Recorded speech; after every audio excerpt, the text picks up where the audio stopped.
to N2 News. ఈనాడు ఉన్నటువంటి కూటమి ప్రభుత్వం గతంలో ప్రతిపక్షంలో ఉన్నప్పుడు జగన్మోహన్ రెడ్డి గారు ముఖ్యమంత్రిగా ఉన్న సమయంలో ఇదే స్మార్ట్ మీటర్ల విధానాన్ని ఆనాడు ఉన్నటువంటి మోడీకి తలవొగ్గి అదానికి లబ్ధి చేకూర్చడానికి జగన్మోహన్ రెడ్డి గారు బిగించడానికి ముందుకొస్తే ఆనాడు సిపిఐ సిపిఎం కాంగ్రెస్ పార్టీలు పెద్ద ఎత్తున ఆనాడు జగన్మోహన్ రెడ్డి గారు తీసుకున్నటువంటి ఈ స్మార్ట్ మీటర్ల విధానాన్ని వ్యతిరేకించడం జరిగింది.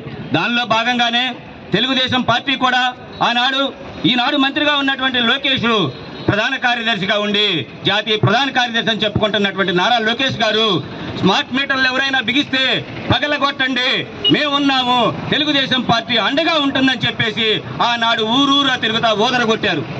మరి ఈనాడు మీరు అధికారంలోకి వచ్చి పట్టమని 13 నెలలు కావట్లేదే.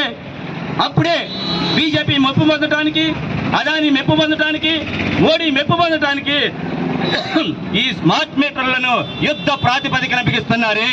అంటే అధికారంలో ఉంటే ఒక మాట, ప్రతిపక్షంలో ఉంటే ఒక మాట. ఇది తెలుగుదేశం పార్టీ నాయకులు గుర్తెరగాలని చెప్పేసి ఈ సందర్భంగా తెలియజేస్తున్నాం. కానీ ఈ స్మార్ట్ మీటర్ల విధానాన్ని భవిష్యత్తులో ఉన్నటువంటి నష్టాలని అనేక మంది చెప్పారు.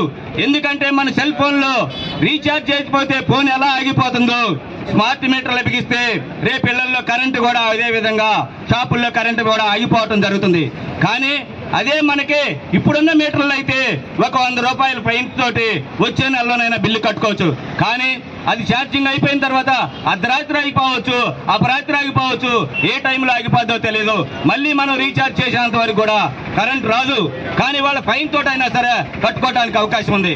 కాబట్టి ఈనాడు ఈ ఎన్డీఏ కూటమి, ఈ చంద్రబాబు నాయకత్వంలో ఉన్నటువంటి తెలుగుదేశం కూటమి వెంటనే ఈ స్మార్ట్ మీటర్ల ఏర్పాటు విధానాన్ని రద్దు చేయాలని, ఫ్రీ ఆఫ్ ఛార్జెస్ ను కూడా ఉపసంహరించుకోవాలని కాంగ్రెస్ పార్టీగా మేము ఈ ప్రభుత్వాన్ని డిమాండ్ చేస్తున్నాం. అదేవిధంగా ఈ కార్యక్రమంలో పాల్గొన్నటువంటి సిపిఐ సిపిఎం నాయకులందరికీ కూడా ధన్యవాదాలు తెలియజేస్తున్నాం.